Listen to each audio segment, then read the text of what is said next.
Alright, so I've got wire number 3 going to the reverse switch, which is the wire that's supposed to have power going to it whenever you're on any speed. Wire 2 going to the red wire on the capacitor, and wire 1 going to the purple wire on the capacitor. I remember purple is low, I'm pretty sure, so I should have these all wired up properly. Now the test.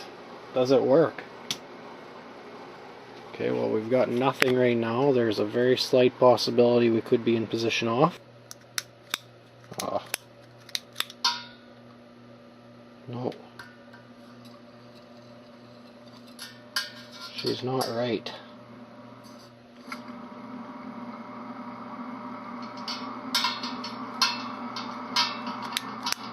So it looks like this one must be in the wrong position. Let me try a different configuration. Okay, here we go. I've got wire number 1 going to the reverse switch now, and wire number 3 going to low. Let's see what that does.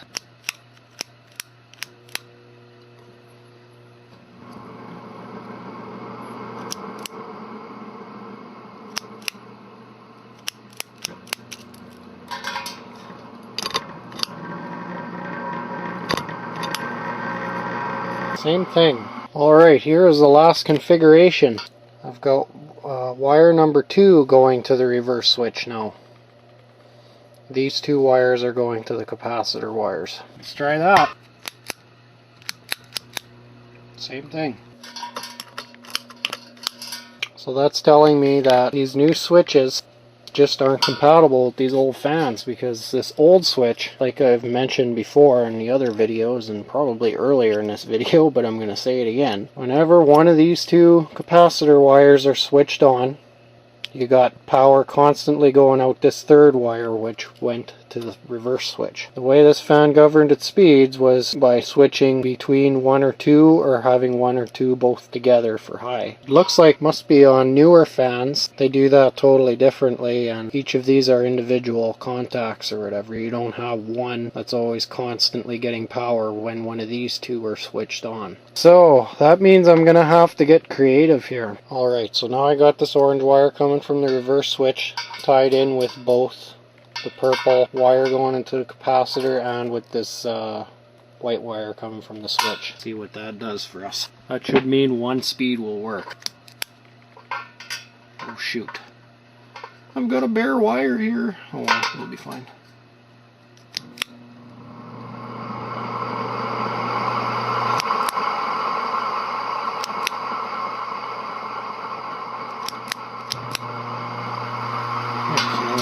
Functioning speed. Let's switch to reverse.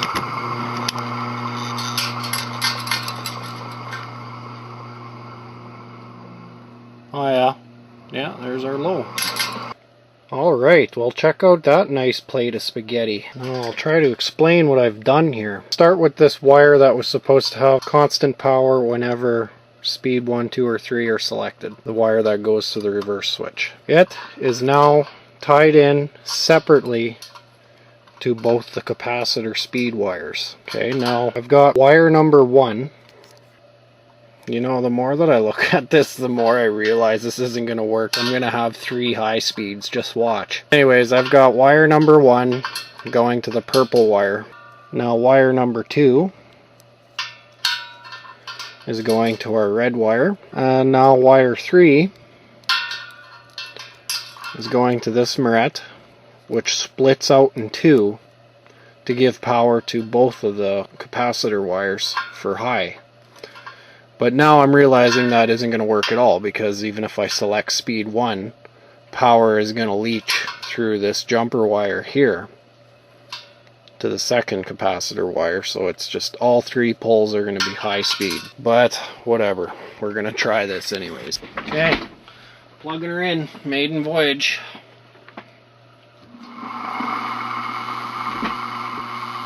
There's high, high, off, high.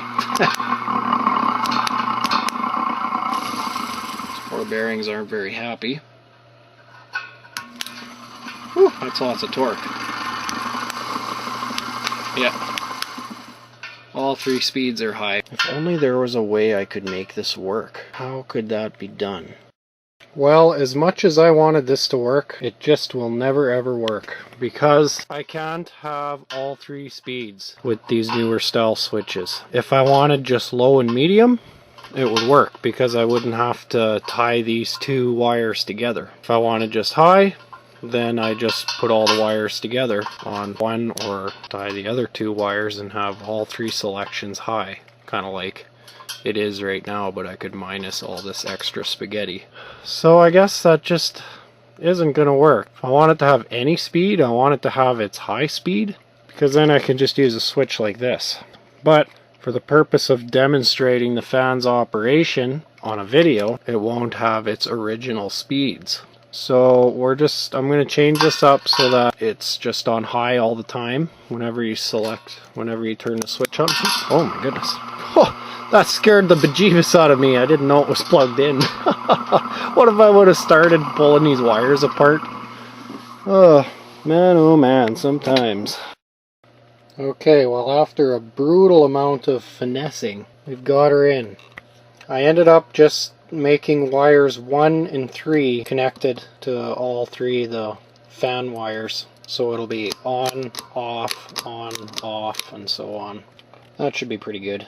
So it'll just be an on-off switch now. Now let's get this rubby old light fixture on here. Cleaned her up last night. I'm excited. Test out these fan blade brackets.